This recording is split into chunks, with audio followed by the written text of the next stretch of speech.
So threat intelligence is something that's been around in a military context for a very, very long time. Whether at home or abroad, collectors or agents of intelligence harvesting have been actively, overtly and covertly attempting to learn about the capabilities and the strategies of their enemies and competition. And this has been going on for hundreds and thousands of years. The Romans would have scouting parties ahead of the legions to harvest enemy numbers, their weapons, their horses, stress testing the enemy's defences, observing how they react to small pockets of attack against their defences and what lessons could be learned to be more efficient next time. Not to mention their prowess of political manipulation and covert activities with deployed spies, seemingly getting ahead, attempting to learn about their own vulnerabilities and their enemies before any encounter often would be proved to be very, very fruitful. A lot of military terms such as weaponise, threat actor, payload, strategic, tactical, attack yield, the list really does go on, really have become common wording in the cybersecurity space. Typically these words have been associated with more conventional warfare, to describe the elements of battle, if you like. But the question really we need to be asking is, what is conventional warfare? That is the relevant question here. Wars are fought on a stage applicable to the time, I guess, and also the relevant goal. And essentially what we need to understand here is what has the biggest impact. However, the rules have changed and those clear definitive lines of conflict no longer exist. I feel that we have progressed the theatre of war to where the biggest impact is made. Soldiers fight their battles on the land, the Navy fight their battles on water, the Air Force fights their battles in the air. So really, should we be reconsidering the new battlegrounds, maybe?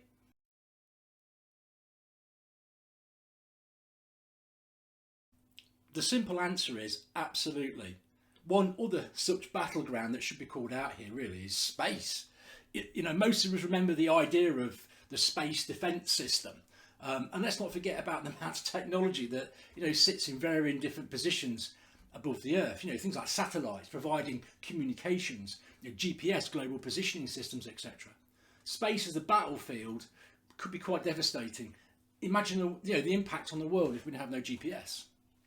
In more recent times, the cyber landscape has become a very obvious battlefield, especially now that most of our personal lives, the services we depend on, supporting infrastructure such as banking, healthcare, critical national infrastructure such as the water services, electricity, nuclear. All these things we just take for granted because they're online. They're in this presence, this cloud, which is a domain of interconnected computer systems and networks. Excuse the pun, but it's a target-rich environment.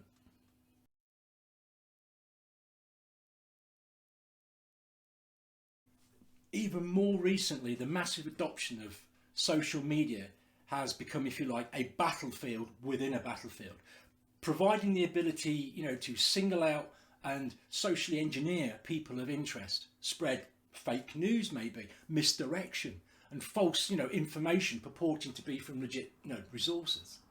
We see it everywhere. FOMO, the fear of missing out, and FUD, the fear of uncertainty and doubt.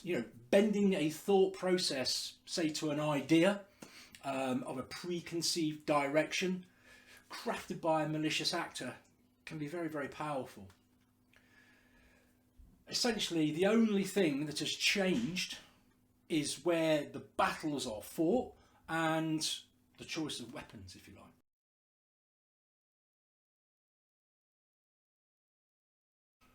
So to confuse the matter, when I think of this whole situation, my mind conjures up the idea that a battlefield is an arrangement of abstract chessboards. It's probably the best way I could relay this out. However, the rules have been rewritten. We are now fighting conflicts on multiple chessboards where the rules allow the pieces to move off one board onto another and back again, interchanging the boards or battlefields as the threat actor chooses, totally rewriting the convention. Simply put, all the battlefields are and can be affected by the cyberspace or the cyber realm. Historically, battlefields were kind of localised and potentially immediate with localised sort of results. Cyber attacks, on the other hand, can be launched from anywhere in the world against single or multiple targets thousands of miles away, having the ability to impact on all of these chessboards or battlefields that we've already mentioned. Newer methods of attack are happening all around us, potentially without us even knowing about it. Social engineering has been made so much easier with us all being massively interconnected with social media.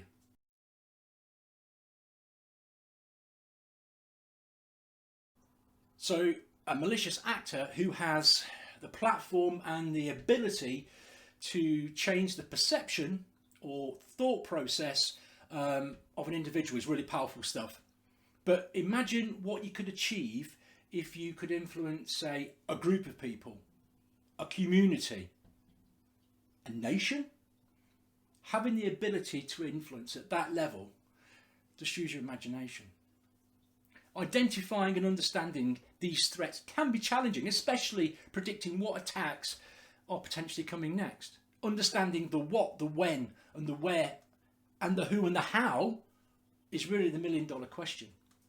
Devastating attacks such as full network compromise, distributed denial of service, and ransomware attacks, which we will be talking about in upcoming tech talks, are proving to be debilitating for individuals, businesses and enterprises, and even nation states. But there have been some actions that we can carry out in an effort to, let's say, potentially identify and perform some kind of attribution with these threat actors, and therefore enabling us to potentially thwart or avoid some of these attacks.